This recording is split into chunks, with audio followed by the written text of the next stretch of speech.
Good day, Miss. We are the reporter of Oxidation Reduction Reaction. Oxidation Reduction Reaction. The oxidation reduction or redox reaction is a type of chemical reaction that involves a transfer of electrons between two spaces. An oxidation reduction reaction is any chemical reaction in which the oxidation number of a molecule, atom, or ion changes by gaining or losing an electrons. Redox reactions are common and vital to some of basic function of life, including photosynthesis, respiration, combustion, and corrosion or rusting. Rules assigning oxidation states. The oxidation states or OS of an element corresponds to the number of electrons E that an atom loses, gaining or appears to use when joining with other atoms in compounds. And in determining the oxidation states of atom, there are 7 guidelines to the follow. So, nasa 7 guidelines para pag-determine sa oxidation state of an atom. First, the oxidation state of an individual atom is 0. And the second is the total oxidation state of all atoms in neutral spaces is 0. And in an ion is equal to the ion charge. So, mo ito'y kaduha. So, ang katulo, group 1 metals have an oxidation state of an positive 1. And group 2, an oxidation state of positive 2. The oxidation state of fluorine is negative 1 in compounds.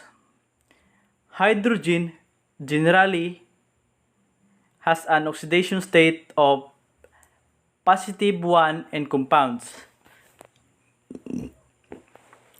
Oxidation generally has an oxidation state of an negative 2 in compounds. In binary metal compounds, group 17 elements have an oxidation state of negative 1. Group 16 elements of negative 2 and group 15 elements of negative 3. So, mao to siya ang mga rules sa kung saan pag-determine sa oxidation state of an atom. Next. So, tara, example number 1. Determine the oxidation state of each element in the elements in the following reactions. So, mao siyang tulo ka elements. Fe, close open, parenthesis, S, plus O2, now close open G, Fe, 2, O3, now close open G. So, first kay Fe and O2 are free elements. So, mo siya ang free elements, Fe and O2. Therefore, they each have an oxidation state of according to rule number 1. So, according to rule number 1, they each have an oxidation state of 0.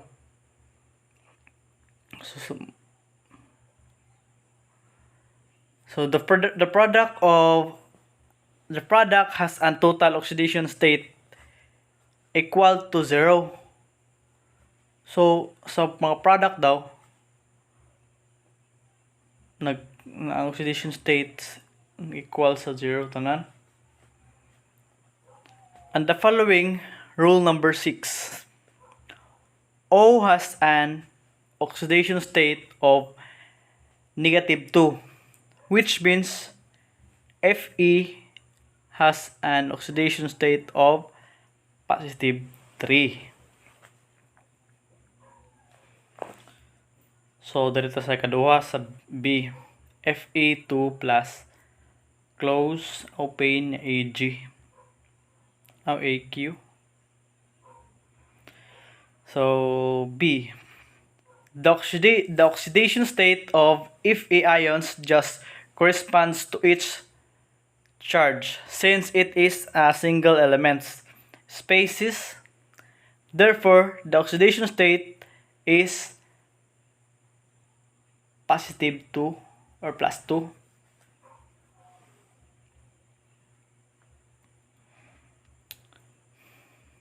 So next, dito sa C, Ag close, open parenthesis S close plus H2S, yeah, Ag2S open G close plus H2 open G close. Ag has an oxidation state of 0. H has an oxidation state of plus 1 or positive 1 according to rule number 5. H2 has an oxidation state of O. S has an oxidation state of negative 2 or minus 2 according to rule number 7. And hence, Ag in Ag2S has oxidation state of positive 1. So, muna siyang example number 1. Determine the oxidation state. Muna siya nanaong pag-determine sa oxidation state. Para ito sa example number 2. Example number 2, assigning oxidation state. Determine the oxidation state of phosphorus atom bold elements in each of the following species. So, assigning oxidation state. So, first kay Na3PO3 muna first. So, pagkuha ni pag-determine sa oxidation ani kay ano siya, first kay the oxidation number of Na and O are positive 1 and negative 2 because sodium phosphite is neutral species. The sum of oxidation numbers must be 0. Letting X be the oxidation number of phosphorus, 0 equals 3 open parenthesis positive 1 close plus X plus 3 open negative 2 close. X is equal oxidation number of P is equal plus 3 or negative positive 3. So mao to siya pag-determine sa first nga example. Sa ikaduha kay H2PO negative 4. Hydrogen and oxygen have oxidation number of plus 1 and negative 2. The ion has a charge of negative 1. So, the sum of oxidation number must be negative 1. And letting Y be the oxidation number of phosphorus, negative 1 is equals Y plus 2 open plus 1 close plus 4 open negative 2 equals Y is equals to oxidation number of P is equals plus positive 5. So next example 3, si Jomar Russell na nagkuhan sunod sa example number 3.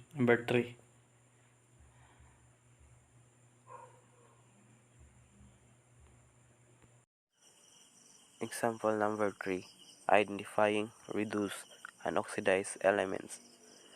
Determine which element is oxidized and which element is reduced in the following reactions.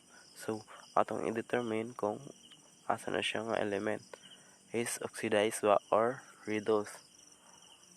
And make sure to include the oxidation state of each. So, dili na to kalimtan ang oxidation nila usa-usa.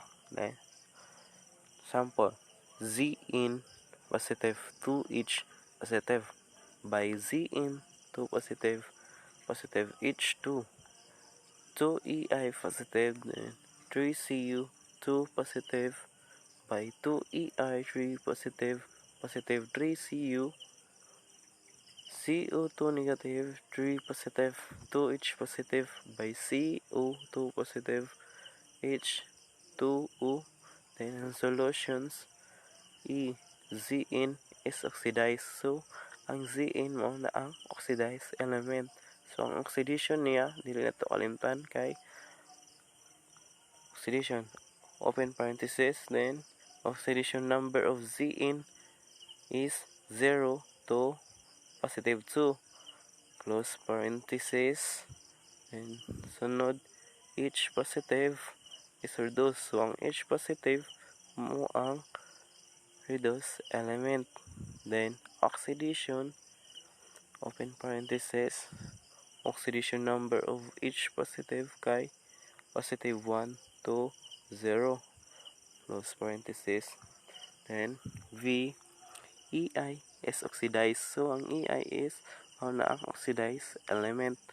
Then, ang oxidation niya, open parenthesis, oxidation number of EI is 0 to positive 3, close parenthesis. And Cu2 positive is reduced. So, ang Cu2 positive is reduced element. Then, oxidation niya ay open parenthesis positive 2 to 0, close parenthesis. Then C. This is not a redox reaction because each element has the same oxidation number in both reactions and products. So 0 equals negative 2, comma, H equals positive 1, comma, Cl equals positive 4. And next. Redox reactions are comprised of two parts. So, ang redox reaction kaya na ito comprise. Ito part. A reduced half and an oxidized half. So, ang duha ang reduced half o oxidized half that always occur together. So, magawan yun na sila. Fermi. The reduced half gains electrons and oxidation number decreases, while oxidized half loses electrons and oxidation number increases. So, ang reduced half kay gain og electrons and the oxidation number niya kay decreases. Then, ang oxidized half kay losses of electrons. Yung oxidation number niya kay increases. So, simple ways to remember this include the mnemonic device oil rig. So, meaning is oxidation is loss and reduction is gain. There is no net change in the number of electrons in a redox reaction.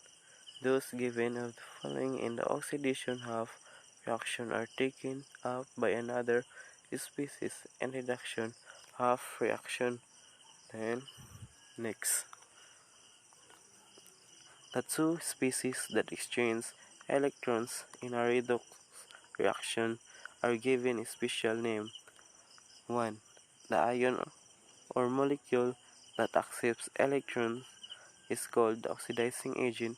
By accepting electrons, it oxidizes other species. So, ion or molecule kay accept sila og electrons nga gitawag og oxidizing agent by ka-accept og accept sa electrons.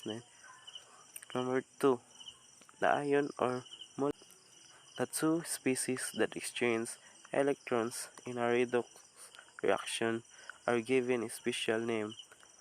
1. The ion or molecule that accepts electrons is called the oxidizing agent.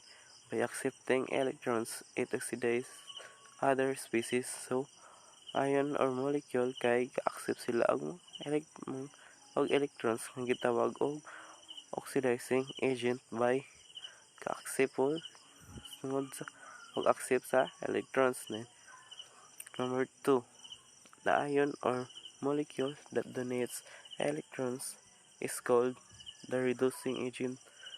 By giving electrons, it reduces the other species. So, ion or molecule kay donate pod electrons gitawag og reducing agent. Next, example number 4. Identifying oxidizing and reducing agents. Determine what is oxidizing and reducing agents in the following reaction. So, Z in positive, 2H positive by Z in 2 positive, positive H2. Then, solution. The oxidation state of each changes from 1 to 0. So, ang H kay is 1 to positive 1 to 0. And the oxidation state of Z in kay 0. Change from 0 to positive 2. And Z in is oxidized his element na siya din and acts as the reducing agent. Each positive ion is reduced and acts as the oxidizing agent. So ang H positive is reduced element. Next, combination reaction. Combination reaction are among the simplest redox reactions and, as the name suggests, involves combining elements to form a chemical compound. As usual, oxidation or reduction occur together. The general equation for a combination reaction is given below. So, ang chemical compound means kay combining nga sila. Example number 5, combination reaction. Consider the combination reaction of hydrogen and oxygen. So, H2 positive O2 by H2O. Solution. 0 positive 0 by open parenthesis 2 close parenthesis open parenthesis positive 1 close parenthesis positive open parenthesis negative 2 positive equals 0. In this reaction, both H2 and O2 are free elements. So, ang H2 gang O2 kay same ra sila, free elements. Then, following rule number 1, their oxidation states are 0. Then the product is H2O, which has a total oxidation state of 0. Kay 0 naman ang oxidation. So, 0. According to rule number 6, the oxidation state of oxygen is usually negative 2. Therefore, the oxidation state of H in H2 must be positive